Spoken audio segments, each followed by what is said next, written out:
Welcome back to Straight Talk. I'm John Downs in for Adrian Batra. Who's hungry? Who wants a burger? Well, there's a Ryerson student who, well, you'd wonder whether or not authorities, CSIS, police, might have their eye on this guy under new anti-terror legislation, which hasn't passed yet, but we are keeping an eye on it. A Ryerson student praised the actions of that double cop killer in New York City a few weeks back. Joining us to discuss, Anthony Fury, Marissa Semkew, thank you for being here, guys. And just to put this into perspective, on his Facebook page, he posted, "Is it a bad thing of me that I applaud the killing of 2 cops in New York City?"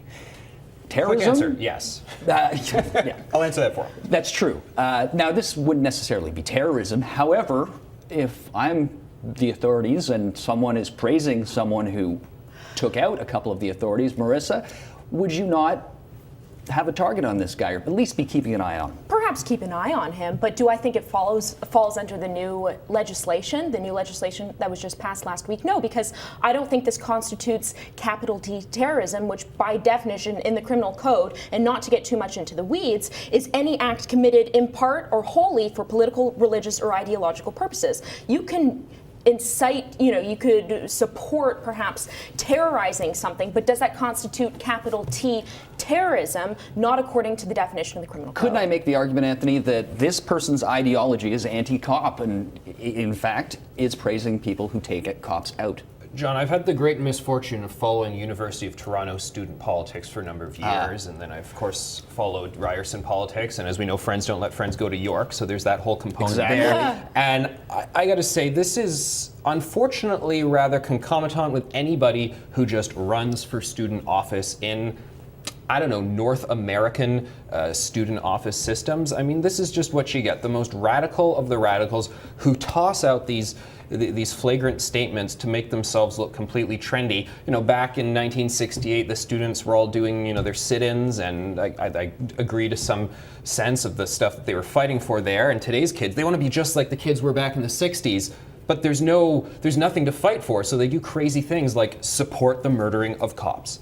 It's almost their natural position. But for is this student something that we should like keep that. an eye on? I mean, this is about more than student politics. But you can keep an eye on it. It's one thing to keep an eye on it. It's another thing to fall under the new convictions in accordance with the new legislation that was just introduced. Exactly. You and Ed Prucci were were going through this in the newsroom earlier, or as we were preparing for the show earlier.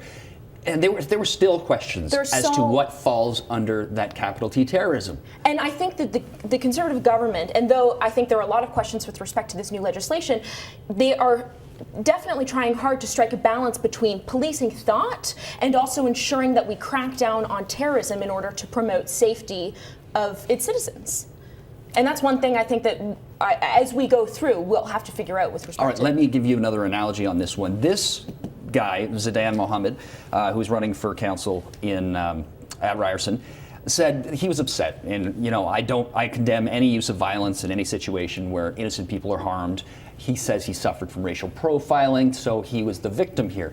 Love those stories where the villain is the victim. It's always a turnaround there. We get a lot of that these days. When you talk about the politics in universities, you see a lot of people who are supporters of Palestinian causes. Some might even say supporters of Hamas.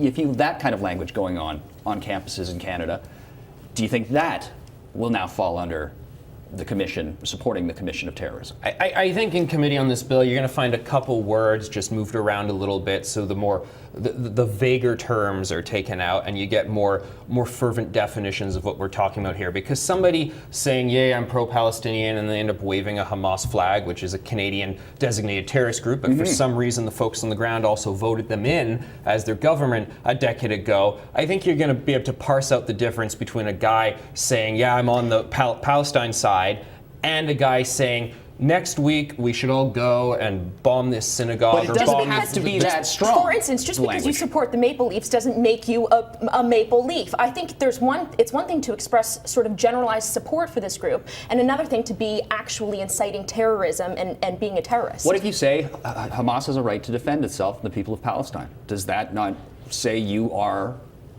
supporting capital T terrorism. No, I don't think that says that at all, because you're not talking about a specific action. You're not talking about promoting any sort of aggrandized action that Hamas would be doing.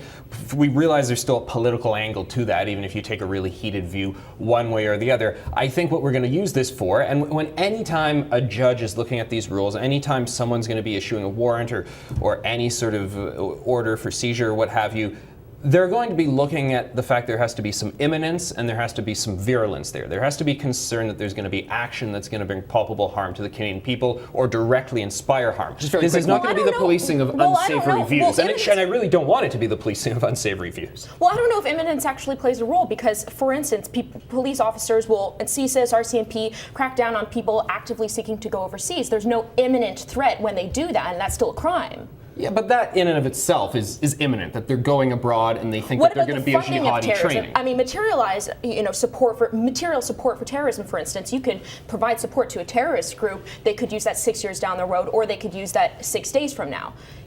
I don't know if imminence actually does play so much of a role in this. Yeah, but that's providing the material support is aiding and abetting terrorism in and of itself. We don't arrest someone because maybe they might one day along the road provide the support. The imminence is in the fact they're doing it. That's the crime. But given how broad this legislation is, does imminence play a role? And I don't know. But I think there are questions as to whether being a cheerleader for terrorist organizations plays a role. But Marissa Simcu and Anthony Fury, thanks a lot. Lively discussion.